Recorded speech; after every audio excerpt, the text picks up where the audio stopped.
Selamat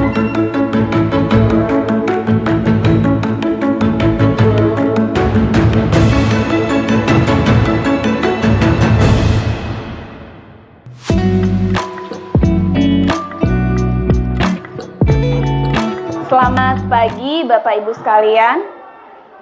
Assalamualaikum warahmatullahi wabarakatuh. Salam sehat dan bahagia. Senang sekali hari ini kita bisa berkumpul dalam kegiatan rutin kita di komunitas belajar. Untuk mengawali kegiatan ini, saya minta Pak Gimin memimpin kita berdoa bersama, sehingga apa yang bisa saya sampaikan bisa diterapkan di dalam lingkungan sekolah kita dan bisa menjadi manfaat untuk kita semua. Untuk Pak Gimin, saya persilakan Pak.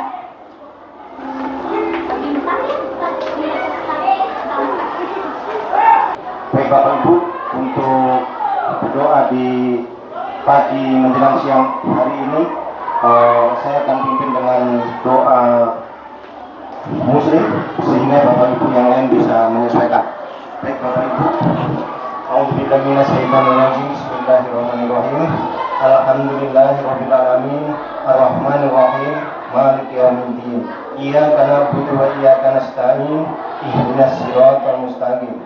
Siratal ladzina an'amta 'alaihim ghairil maghdubi 'alaihim waladdallin. Amin. Amin. Terima kasih Bapak Ibu. Mari kita lanjutkan. Baik, terima kasih Pak Gimin yang sudah memimpin kita untuk berdoa bersama. Oke, Bapak Ibu, saya langsung saja. Di kegiatan hari ini saya akan berbagi tentang budaya positif Bapak Ibu. Saya rasa ini tidak asing lagi karena kemarin ketika Bapak Ibu membuat perencanaan di PMM, ada salah satu indikator yang menjadi pilihan Bapak Ibu di mana budaya positif atau disiplin positif ini muncul. Di sini mungkin saya akan sedikit berbagi ya. Walaupun ini adalah tugas saya di program guru penggerak Bapak Ibu, namun saya merasa bahwa materi budaya positif ini sangat penting sekali untuk menjadi pemahaman kita bersama, sehingga kita punya persepsi yang sama terkait apa itu budaya positif. Oke Bapak Ibu, saya rasa Bapak Ibu kita tidak pernah lepas dari yang namanya hukuman dan konsekuensi. Benar tidak Bapak Ibu? Benar. Karena kalau kita melihat kondisi anak-anak kita sekarang, sedikit-sedikit pasti mereka kena hukum dan kita memberikan hukuman. Bapak Ibu, ini juga terjadi pada saya. Ketika saya belajar materi ini, saya merasa seperti tertampar karena saya melakukan hukuman kepada anak-anak. Nah, di sini Bapak Ibu ada ilustrasi tentang hukuman dan konsekuensi. Saya rasa Bapak Ibu paham hukuman itu apa dan konsekuensi itu apa. Nah, di sini Bapak Ibu ada ilustrasi mencatat 100 kali di dalam buku dengan kalimat saya tidak akan terlambat lagi karena terlambat di sekolah. Bapak Ibu, kira-kira ini bentuknya hukuman atau konsekuensi? Ya? Konsekuensi. Coba kita lihat sama-sama. Iya, konsekuensi. Luar biasa ya. Oke. Nah, sekarang kita lihat ilustrasi yang berikutnya.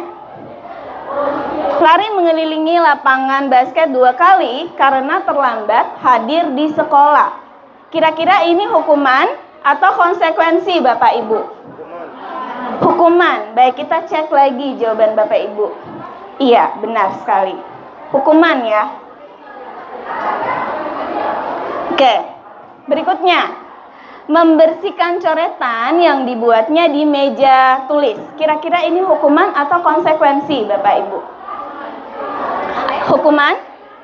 Ya, ada yang bilang hukuman, ada yang bilang konsekuensi. Mari kita lihat. konsekuensi. Iya. Selanjutnya, berjemur di lapangan basket pukul 12 siang karena ngobrol dengan teman. Hukuman ya, sepakat hukuman. Mari kita lihat Bapak Ibu. Iya. Benar sekali. Yang terakhir Bapak Ibu. Berdiri di depan kelas sambil mengangkat kaki satu karena tidak bisa menjawab pertanyaan guru. Konsekuensi atau hukuman Bapak Ibu? Hukuman, mari kita lihat. Hukuman, benar sekali. Hukuman. Mari kita refleksi awal Bapak Ibu. Pernahkah Bapak Ibu mengalami baik sebagai murid atau guru berdasarkan contoh-contoh yang sudah disebutkan tadi? Bapak Ibu cukup menjawab dalam hati karena hanya Bapak Ibu yang tahu. Yang kedua, apa pembelajaran yang dapat Bapak Ibu ambil dari pengalaman tersebut? Dan yang ketiga, apa perbedaan hukuman dan konsekuensi atau sanksi? Nanti Bapak Ibu jawab sendiri, ini adalah refleksi awal ya. Kita akan lanjut ke slide berikutnya Bapak Ibu. 2 bulan saya menjalankan tugas saya, proses di guru penggerak. Saya sudah menyelesaikan 1 modul, di dalamnya ada 4 modul Bapak Ibu. Nah, di sini untuk modul 1.1 materi yang sudah saya pelajari yaitu tentang refleksi filosofis pendidikan nasional Ki Hajar Dewantara. Yang kedua, nilai dan peran guru penggerak. Yang ketiga, visi guru penggerak. Dan yang terakhir, budaya positif yang akan saya bagi ke Bapak Ibu. Ya, refleksi filosofis pendidikan nasional Ki Hajar Dewantara, Bapak Ibu di sini. Kalau Bapak Ibu lihat, pendidikan menurut Ki Hajar Dewantara, kalau Bapak Ibu pernah dengar Merdeka Belajar, merdeka bukan mereka seenaknya membuat apa yang mereka inginkan, tapi merdeka ketika mereka menginginkan atau menjadi seperti apa yang mereka inginkan untuk masa depan mereka. Jadi pendidikan di sini menuntun pendidikan anak-anak menurut kodrat alam dan zamannya agar mereka menjadi anak-anak yang selamat dan bahagia baik di rumah di anggota masyarakat mereka Bapak Ibu. Saya berikan poin-poinnya saja ya Bapak Ibu. Untuk materi 1.2 di sini ada nilai dan peran guru penggerak. Bapak Ibu, saya rasa ketika kita menjadi guru bukan berarti hanya guru penggerak saja yang mempunyai nilai dan peran guru penggerak. Tapi selama kita menjadi seorang guru, maka kita punya nilai dan kita punya peran. Walaupun bukan guru penggerak, maka sebagai guru, nilai kita adalah kita bisa mandiri. Apa yang kita lakukan, kita bisa mandiri, kita tidak bergantung kepada guru yang lain atau orang lain. Kita mandiri, kita mampu. Kemudian reflektif. Ketika selesai pembelajaran, kita melakukan refleksi. Kemudian ada pengalaman-pengalaman, ketika ada kejadian, kita melakukan refleksi. Kira-kira ini masalahnya di mana, kendalanya di mana, tantangannya di mana. Kita melakukan refleksi. Kemudian berpihak pada murid. Nah, sekarang kita melakukan refleksi. Sejauh ini pembelajaran yang sudah kita lakukan, Bapak Ibu, apakah sudah berpihak pada murid? Itu hanya Bapak Ibu yang bisa menjawab. Kemudian inovatif dan kolaboratif. Nah, di sini ada peran guru penggerak Bapak Ibu. Perannya adalah pemimpin pembelajaran. Kita menjadi pemimpin. Kita memimpin pembelajaran di dalam kelas, baik di kelas maupun di luar. Kemudian peran kita sebagai guru penggerak adalah coach bagi guru yang lain. Saya rasa di sini Bapak Ibu sudah ada di antara kita yang menjadi coach bagi guru yang lain, membantu, membimbing, mengarahkan ya. Kemudian mendorong kolaborasi, mewujudkan kepemimpinan murid. Yang terakhir, menggerakkan komunitas praktisi. Alhamdulillah di sekolah kita komunitas praktisi ini sudah berjalan, yaitu Kombel. Kombel kita sudah berjalan dari semester ini ya, dan saya berharap komunitas belajar ini terus berjalan sebagaimana yang kita harapkan. Ini adalah wadah kita untuk saling berbagi, kita berbagi ilmu, gunanya untuk apa? Meningkatkan kompetensi kita sebagai guru. Nah, di sini ada visi guru penggerak Bapak Ibu. Visi guru penggerak Bapak Ibu, walaupun kita punya visi sekolah ada, tapi masing-masing guru itu kita harus punya visi. Nah, di sini visi adalah gambaran masa depan yang hendak dicapai oleh organisasi, perusahaan, atau instansi. Adapun visi guru penggerak, yaitu impian terhadap murid, lingkungan sekolah di masa yang akan datang. Saya rasa setiap kita punya harapan, visi. Visi itu berasal dari harapan kita. Kita ingin anak-anak kita seperti apa sih? Bahayanya kalau kita sebagai guru kita tidak punya harapan untuk anak-anak kita. Kita mengajar saja. Yang penting saya mengajar seperti itu ya sudah. Yang penting mereka belajar, mereka datang ke sekolah. Tapi kita tidak punya visi, kita tidak punya harapan, kita tidak punya impian. Kita tidak tahu anak-anak kita ini mau kita jadikan seperti apa. Ya, saya lanjut Bapak Ibu. Nah, kita masuk pada materi yang ingin saya bahas, yaitu budaya positif. Bapak Ibu, ketika dengar kata budaya positif, kira-kira apa yang ada di gambaran Bapak Ibu? Budaya positif. Bagaimana? Kebiasaan? Kebiasaan? Oh, kebiasaan baik. Iya, kebiasaan baik. Bapak Ibu tahu tidak? Budaya positif itu dia tercipta tidak serta-merta, tidak bisa instan. Bahkan dia bisa berjalan 60 tahun lamanya. Jadi budaya itu bukan hanya budaya menari, menyanyi, tradisional, tapi budaya adalah tingkah laku yang dilakukan sehingga lama-lama menjadi budaya. Kalau misalnya anak-anak kita terbiasa maki A, B, C, maka lama-lama kalau kita biarkan itu akan menjadi budaya. Jangankan murid, guru pun demikian. Ketika kita membiarkan A, B, C itu keluar dari mulut kita, maka itu akan menjadi budaya. Dan itu tidak instan Bapak Ibu, dia lama prosesnya. Sehingga ini yang perlu kita pahami bersama, perubahan itu memang susah, tapi kalau kita tidak mulai, maka perubahan itu tidak akan terjadi. Oke, untuk budaya positif ini Bapak Ibu memang materinya cukup banyak. Di sini ada disiplin positif, ada teori motivasi, ada keyakinan kelas, ada kebutuhan dasar, ada posisi kontrol guru, kemudian ada segitiga restitusi. Dan semua materi yang ada di sini sangat penting sekali. Saya berharap saya bisa cukup waktu untuk menjelaskannya. Oke, Bapak Ibu. Nah, di sini kita masuk pada disiplin. Apa sih yang dimaksud dengan disiplin itu? Tapi kita lebih fokus kepada murid. Disiplinnya apa?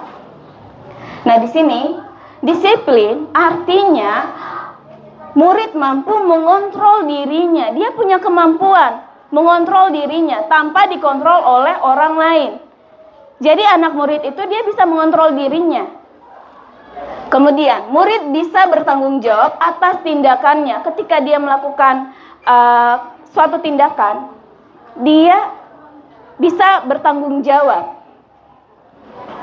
Nah, selanjutnya murid menghargai nilai-nilai kebajikan. Bapak Ibu ada yang tahu nilai-nilai kebajikan Bapak Ibu? Nilai-nilai kebajikan universal? Ada yang tahu Bapak Ibu? Nah, ini yang harus Bapak Ibu tahu nilai-nilainya. Nilai-nilai ini yang ingin kita tanamkan di dalam sekolah kita Bapak Ibu. Nilai-nilai apa itu? Nilai-nilai kebajikan. Nilai-nilai kebajikan itu banyak. Tapi yang kita sudah gunakan saat ini yaitu nilai-nilai kebajikan yang ada pada profil pelajar Pancasila. Itu adalah nilai-nilai kebajikan, Bapak Ibu. Nilai-nilai kebajikan yang kita yakini. Kalau Bapak Ibu masih hafal ya, ada 6. Apa saja? Beriman, bertakwa kepada Tuhan yang Maha Esa, dan berakhlak mulia. Yang kedua, berkebinekaan global. Yang ketiga, bergotong royong, kreatif, bernalar kritis, mandiri. Ini adalah nilai-nilai kebajikan yang memang kita harus pahami dan kita harus terapkan, Bapak Ibu. Saya lanjut. Nah, di sini ada teori dari William Glasser, yaitu teori kontrol, ilusi kontrol dari dalam pendidikan. Nah, jadi ini adalah miskonsepsi, Bapak Ibu. Ilusi bahwa guru mengontrol murid. Ternyata salah, Bapak Ibu. Guru itu tidak bisa mengontrol murid. Kenapa? Pada hakikatnya, kita tidak bisa mengontrol siapapun. Kita tidak bisa mengontrol manusia manapun. Karena manusia itu tidak bisa dikontrol. Yang bisa kita lakukan adalah kita hanya memahami orang lain. Kita tidak bisa mengontrol orang lain. Yang ada kita hanya bisa mengontrol diri kita sendiri. Kemudian bagaimana kalau kita menyuruh anak-anak dan mereka mau? Berarti kita bisa mengontrol mereka. Artinya anak-anak itu mereka mengizinkan diri mereka untuk bisa dikontrol. Kalau mereka bisa bertindak, mereka tidak mau dikontrol. Jadi ini adalah ilusi ya, Bapak Ibu. Guru itu tidak bisa mengontrol murid. Oke. Ya, Bapak Ibu, di sini ada teori tentang stimulus dan respon dan teori kontrol. Nah, di sini realita kebutuhan kita sama. Ternyata kita punya kebutuhan yang berbeda-beda. Jadi kita punya kebutuhan itu tidak sama, Bapak Ibu, berbeda. Kebutuhan saya berbeda dengan kebutuhan Ibu Damra. Begitupun Bapak Ibu lainnya. Kemudian, semua orang melihat hal yang sama. Ini tidak benar. Kenapa? Karena setiap orang itu memiliki gambaran yang berbeda, pandangan yang berbeda. Kita mencoba mengubah orang agar berpandangan yang sama dengan kita. Kita berusaha memahami pandangan orang lain tentang dunia. Jadi kita tidak bisa. Kita tidak bisa mengubah orang lain untuk berpandangan sama dengan kita. Yang ada, kita hanya berusaha memahami pandangan orang lain. Begitu. Kemudian berperilaku buruk dilihat sebagai suatu kesalahan. Ketika anak-anak melakukan suatu kesalahan, nah perilaku itu tentunya memiliki tujuan. Orang lain bisa mengontrol saya, ternyata tidak bisa. Hanya Anda yang bisa mengontrol diri Anda. Orang lain tidak bisa mengontrol kita. Ya, hanya kita yang bisa mengontrol diri kita. Kemudian, saya bisa mengontrol orang lain. Nah, realitanya Anda tidak bisa mengontrol orang lain, apapun itu. Yang ada, Bapak Ibu hanya bisa memahami orang lain. Kita tidak bisa mengontrol. Pemaksaan ada pada saat bujukan gagal. Nah, yang ada adalah kolaborasi dan konsensus menciptakan pilihan-pilihan baru. Oke, saya lanjut ya Bapak Ibu. Ini satu lagi teori Bapak Ibu, yaitu dari Diane Gozen, 3 motivasi perilaku manusia. Di sini ada 3 level Bapak Ibu. Nah, Bapak Ibu, anak-anak berperilaku itu berdasarkan 3 motivasi. Motivasi yang paling rendah, yaitu yang paling atas, untuk menghindari ketidaknyamanan atas hukuman. Jadi Bapak Ibu, baik itu guru, baik itu murid, ketika kita melakukan suatu tindakan, itu ada motivasinya. Contohnya, bukan hanya murid ya, kita ke guru ya. Misalnya, saya datang ke sekolah, saya mau datang lebih awal, motivasi saya apa? Apakah karena saya menghindari ketidaknyamanan? Atau saya menghindari hukuman? Saya takut nanti kepala sekolah marah sama saya, jadi saya datang pagi. Nah, itu motivasinya. Nah, ternyata kalau kita punya motivasi itu adalah motivasi yang paling rendah. Yang kedua, motivasi untuk mendapat keimbalan atau penghargaan dari orang lain. Nah, itu juga bisa. Misalnya, oh saya datang pagi, biar apa? Biar saya dapat penghargaan dari kepala sekolah, atau saya mendapatkan imbalan, menjadi guru paling rajin misalnya. Nah itu motivasi saya. Dan ternyata itu motivasi yang ya mungkin bagus ya, kita bisa rajin. Tapi ternyata dampaknya, perubahan itu tidak bisa jangka panjang Bapak Ibu. Jangka pendek. Kenapa dibilang jangka pendek? Karena motivasi ini ekstrinsik. Pengaruhnya dari luar. Nah, ketika pengaruh dari luar itu tidak ada, maka Bapak Ibu akan kembali ke habitat yang lama. Perubahannya kebiasaan yang lama. Nah, sekarang Bapak Ibu punya motivasi yang mana nih? Setelah saya memahami motivasi ini, saya ingin mengubah motivasi saya. Motivasinya apa? Ingin berubah menjadi apa yang saya inginkan. Saya berubah karena memang saya ingin seperti ini. Dan saya menghargai diri saya sendiri dengan nilai-nilai apa yang saya percayai. Saya ingin disiplin karena memang saya seorang guru. Bukan karena saya takut dihukum. Bukan karena saya ingin mendapatkan penghargaan. Dan untuk level ketiga ini Bapak Ibu, level ketiga ini adalah motivasi intrinsik yang akan berdampak pada jangka panjang.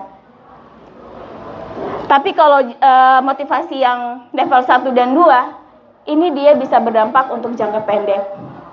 Tergantung pengaruhnya, pengaruh dari luar. Kalau pengaruhnya masih ada, dia bertahan. Tapi kalau pengaruh instruksinya sudah tidak ada, maka orang dia akan berubah. Jangkanya jangka ya sesuai pengaruhnya itu masih ada Bapak Ibu. Nah, di sini kita masuk ke hukuman, teori, dan restitusi. Ini teori tentang hukuman. Dampaknya negatif Bapak Ibu. Ketika kita memberikan hukuman, dampaknya negatif. Dan ketika saya mengetahui ini, saya sedih sekali. Karena saya sering memberikan hukuman kepada siswa saya. Mereka berdiri lah, mereka lari lah, kita cubit lah, kita berkata kasar lah. Bapak Ibu, ketika kita memberikan hukuman, dampaknya itu lari ke anak-anak. Anak-anak itu kadang ketika kita ngomong dia diam. Itu adalah dampak dari hukuman itu Bapak Ibu. Ketika mereka diam, mereka tidak mau menjawab kita. Ketika kita jalan, mereka sudah tidak memperhatikan kita. Karena apa? Dampak yang timbul dari hukuman itu membekas di dalam hati mereka, sehingga yang paling buruknya adalah mereka dendam pada kita, dendam pada gurunya. Nah, kemudian apa yang harus kita lakukan ketika ada masalah di sekolah Bapak Ibu? Bagaimana kita cara mengatasinya? Yaitu dengan restitusi Bapak Ibu. Restitusi ini akan saya jelaskan nanti di akhir slide saya, tapi akan saya jelaskan definisinya. Nah, apa sih restitusi itu? Restitusi adalah proses menciptakan kondisi bagi murid untuk memperbaiki kesalahan mereka sehingga mereka bisa kembali kepada kelompok mereka dengan karakter yang kuat. Restitusi juga adalah proses kolaboratif yang mengajarkan murid untuk mencari solusi untuk masalah mereka dan membantu murid berpikir tentang orang seperti apa yang mereka inginkan dan bagaimana mereka harus memperlakukan orang lain. Bapak Ibu, hukuman itu dampaknya bukan hanya pada diri mereka, tapi bagaimana mereka memperlakukan orang lain. Kita lihat anak-anak kasar dengan orang lain kan? Itu dampak dari hukuman Bapak Ibu, secara tidak langsung. Kita kasar sama mereka, mereka juga akan memperlakukan orang lain sama seperti kita memperlakukan mereka. 2 hari ini, pagi ini dengan kemarin, saya mencoba menggunakan restitusi Bapak Ibu. Anak-anak yang terlambat, saya bertanya, kenapa kalian terlambat anak-anak? Karena bangun terlambat. Kenapa kalian bangun terlambat? Jadi kita bertanya dulu. Baik, kita membenarkan apa yang mereka lakukan. Agar apa? Agar mereka merasa nyaman dulu. Mereka nyaman dulu. Dan mereka tidak blok kita. Kalau mereka sudah blok kita, mereka sudah tidak akan menjawab pertanyaan dari kita. Kita buat mereka nyaman dulu, sehingga mereka mau berbicara.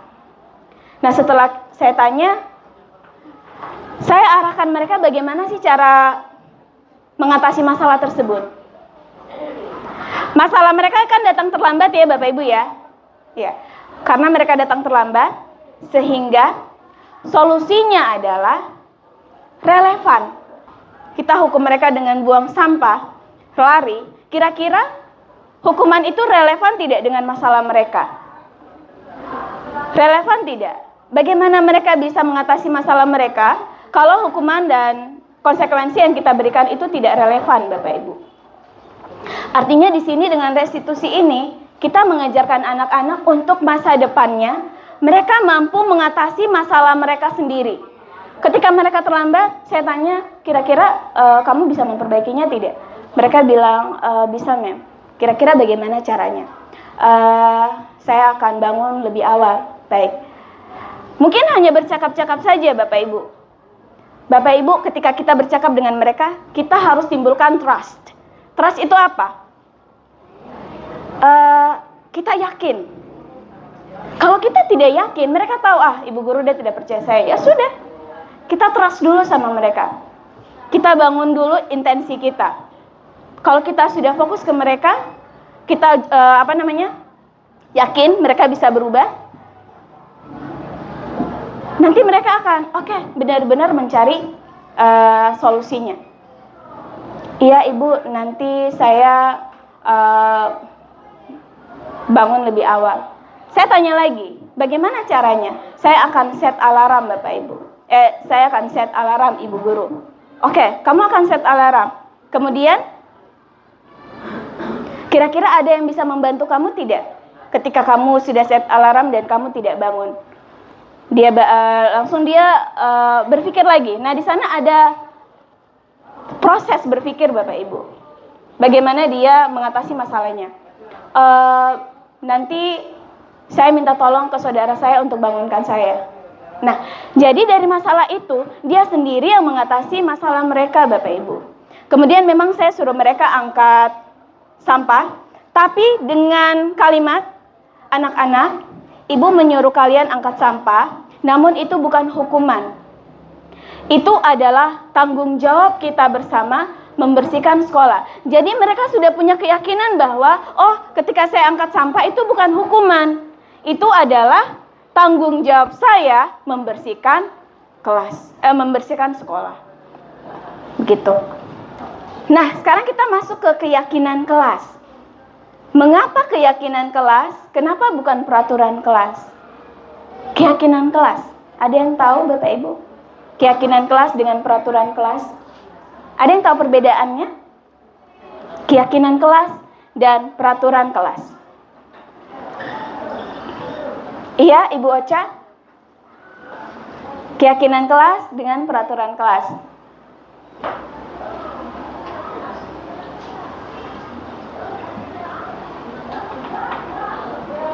Yakin. Dari kata yakin dulu.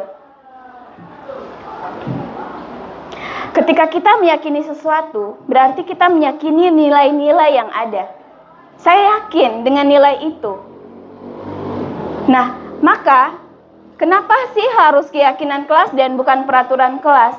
Peraturan kelas itu dia wujudnya konkret ya. Ya, dia konkret. Artinya begini, di kelas ini kita punya peraturan kelas, tidak boleh buang sampah sembarangan. Ya, itu. Kemudian apa lagi? Masuk tepat waktu, mengumpulkan tugas. Jadi itu adalah peraturan kelas. Kemudian perbedaannya dengan keyakinan kelas adalah skopnya lebih luas. Kita yakin, misalnya begini, keyakinan kelasnya adalah menjadi murid yang bertanggung jawab dan disiplin. Jadi skopnya luas. Bertanggung jawab artinya apa? Ketika ada sampah dia bertanggung jawab atas kelasnya. Nah, itu yang harus dibangun di dalam kelas kita. Dengan membuat keyakinan kelas, bukan peraturan kelas. Kenapa bukan peraturan kelas Bapak Ibu? Karena ketika nanti ada permasalahan yang muncul, nanti peraturannya akan ditambah lagi. Betul tidak Bapak Ibu? Misalnya, peraturan sekolahnya tidak boleh misalnya, boleh bawa HP tapi begini-begini. Nah, nanti akan timbul masalah baru. Berarti sudah HP-nya nanti disita saja. Jadi memang yang harus dibuat adalah keyakinan kelas itu. Jadi nanti Bapak Ibu di awal tahun pembelajaran kita, mari setiap wali kelas dan Bapak Ibu guru kita buat keyakinan bersama, yaitu keyakinan kelas bersama. Nah, Bapak Ibu, kita masuk ke kebutuhan dasar. 5 kebutuhan dasar manusia. Ini yang harus kita pahami. Seseorang melakukan tindakan yang melanggar nilai karena ada kebutuhan dasar yang tidak terpenuhi, baik itu benar atau salah. Jadi yang harus kita pahami, orang bersikap itu pasti ada tujuan. Tujuannya kemana? Untuk memenuhi kebutuhan dasarnya. Kebutuhan dasarnya apa? Ada 5. Yaitu penguasaan, kasih sayang dan rasa diterima, bertahan hidup, kesenangan dan kebebasan. Nah, kita masuk di sini Bapak Ibu. Kita masuk di posisi kontrol. Kita masuk di posisi kontrol. Nah, Bapak Ibu sekarang setelah kita lihat materi ini nanti, kita berada di posisi yang mana? Apakah kita di posisi penghukum, pembuat rasa bersalah, posisi teman, pemantau, atau manajer? Posisi yang paling tinggi adalah manajer. Namun sekarang kita refleksi dulu, apakah kita sudah sampai di manajer ataukah kita hanya masih di penghukum? Ya, di sini kamu tidak mengerjakan tugas, sekarang berdiri di luar. Nah, ketika kita melakukan hal ini berarti posisi kita adalah kita guru sebagai posisinya adalah penghukum. Kemudian, pembuat rasa bersalah. Kamu tidak mengerjakan tugas nanti Bapak kena tegur sama kepala sekolah. Jadi kita mengeluarkan kata-kata yang membuat anak-anak itu merasa bersalah. Nah, kalau anak-anak sudah merasa bersalah, nanti mereka merasa bahwa saya tidak berguna, saya gagal, ya. Jadi dampaknya seperti itu. Mereka sudah tidak percaya diri pada diri mereka lagi. Kemudian sebagai teman, gimana sih kamu masih lupa tidak mengerjakan tugas? Segera dikerja ya, lain kali jangan begitu dong sama Bapak kok gitu. Nah, kalau kita posisinya jadi teman, Bapak Ibu, anak-anak itu dia suka sama kita dan dia akan patuh sama kita. Tapi ketika dia suka sama kita, dia akan bergantung sama salah satu guru yang dia suka saja. Ketika sama guru yang dia tidak suka, maka dia tidak akan mendengar. Jadi kita berada di posisi yang mana? Kalau kita baik sama anak-anak, tapi anak-anak itu dia tidak baik sama guru yang lain, berarti anak-anak ini motivasinya masih di level 1 dan 2. Dia masih bergantung sama gurunya. Ada yang begitu Bapak Ibu? Banyak ya? Iya. Yang paling bagus adalah manajer. Kamu lupa mengerjakan tugas? Coba, keyakinan apa yang kamu percaya kemarin saat kita membuat kesepakatan kelas kita? Jadi anak-anak itu diarahkan lagi untuk membuka perpustakaan di otaknya. Jadi, kemarin kita sudah buat kesepakatan ini, Bu. Mungkin kita sudah tidak trust ya sama anak-anak, kita sudah tidak percaya. Kayaknya kalau saya tanya-tanya begini kayaknya nanti tidak efektif, sudah saya pukul saja sudah, misalnya begitu. Tapi dengan menghukum ternyata itu tidak membuat masalah selesai, dan mereka tidak bisa menyelesaikan masalah mereka. Jadi memang kita harus membangun komunikasi dan mengajak mereka untuk berpikir kritis. Kamu misalnya kayak begini, kamu lupa mengerjakan tugas. Kamu ingat tidak keyakinan yang sudah kalian buat? Ya, jadi implementasi budaya positif, membuat keyakinan kelas, kemudian melaksanakan pembelajaran yang berpihak pada murid. Misalnya, kalau terjadi pelanggaran, kalau tidak terjadi pelanggaran, berarti budaya positif itu sudah terbangun. Dan ketika budaya positif itu terjadi, anak-anak menjadi anak-anak yang bahagia, sejahtera, ya, dan selamat.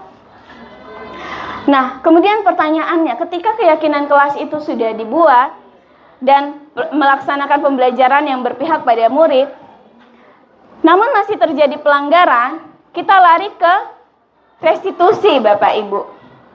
Kita lari ke restitusi. Kita menstabilkan identitas, kita memanggil mereka. Nah, ini saya juga baru belajar Bapak Ibu. Saya baru belajar ketika saya berada di proses guru penggerak. Oh, ternyata seperti itu. Kan biasanya kita kok terlambat lagi? Mau tinggal terlambat. Kok nggak sampai sana? Nah, jadi ketika kita melakukan hal itu, ternyata Bapak Ibu, anak-anak itu akan menjadi anak-anak yang negatif. Timbul rasa negatif. Dia marah sama kita. Dia tidak diberikan kesempatan. Karena kita tidak bertanya, kenapa kamu terlambat? Mungkin dia punya, dia punya alasan kenapa dia terlambat. Bisa jadi pada saat menuju ke sekolah, bannya bocor. Atau mungkin dia jatuh. Nah, ketika kita langsung marah kepada mereka, tanpa menanyakan sebabnya, lalu kita menghukum mereka, maka yang timbul adalah rasa sakit hati. Kita tidak memberikan kesempatan kepada mereka untuk menjelaskan apa yang terjadi. Ya, Bapak Ibu, ya mungkin itu dari saya materi tentang budaya positif. Saya berharap dengan sedikitnya waktu ini, dengan panjangnya materi, ada yang bisa kita terapkan ya. Kita bisa terapkan di sekolah kita. Jadi Bapak Ibu, posisinya di mana sekarang? Penghukumkah? Pembuat rasa bersalahkah? Temankah? Pemantaukah? Atau manajer? Luar biasa, tepuk tangan dulu untuk kita semua. Ternyata kita sudah berada di posisi manajer. Iya. Jadi Bapak Ibu, teori ini bukan saya yang buat Bapak Ibu. Teori ini dari sana. Dan teori ini ketika saya belajar, ya ampun, saya merasa saya sudah bagus nih. Ketika dalam mengatasi masalah, saya merasa saya sudah benar. Ternyata saya salah. Saya masih di level penghukum, Bapak Ibu. Saya menangis ketika saya belajar materi ini. Ternyata saya rendah sekali posisi saya. Saya sebagai penghukum. Dan saya tidak memberikan solusi untuk anak-anak saya. Dan mereka tidak saya berikan kesempatan untuk berubah. Karena saya menghukum mereka dan mereka tambah negatif seterusnya. Nah, sekarang pertanyaannya, kita mau merubah anak-anak, namun kita harus memperbaiki dulu kita. Apa yang kita perbaiki? Paradigma kita, Bapak Ibu. Yang kita harus perbaiki adalah bagaimana mindset kita, pemikiran kita. Itu yang kita rubah dulu, Bapak Ibu. Kalau kita sudah rubah paradigma kita, maka kita bisa melakukan perubahan. Perubahan itu berawal dari paradigma kita. Nah, paradigma yang sudah saya berikan itu berdasarkan teori-teori yang ada. Saya berharap ini bisa bermanfaat untuk kita semua sebagai seorang pendidik. Saya cukupkan kembali ya. Terima kasih atas perhatiannya. Saya mohon maaf jika ada penjelasan yang kurang dan salah. Itu salahnya datangnya dari saya. Saya akhiri. Assalamualaikum warahmatullahi wabarakatuh. Selamat siang. Ya, sama-sama.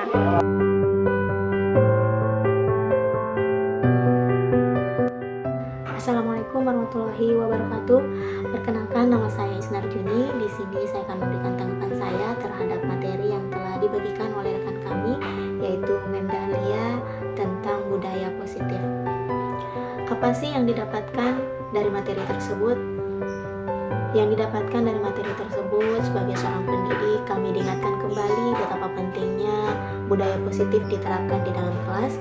Kemudian sebagai seorang pendidik, akhirnya kami menyadari cara mendidik kita dampaknya seperti apa dan bagaimana terhadap siswa. Kemudian yang paling berkesan dalam materi ini yaitu dijabarkannya sebuah teori motivasi, di mana teori ini mengubah paradigma kita dalam bekerja pada umumnya dan terlebih khususnya dalam mendidik.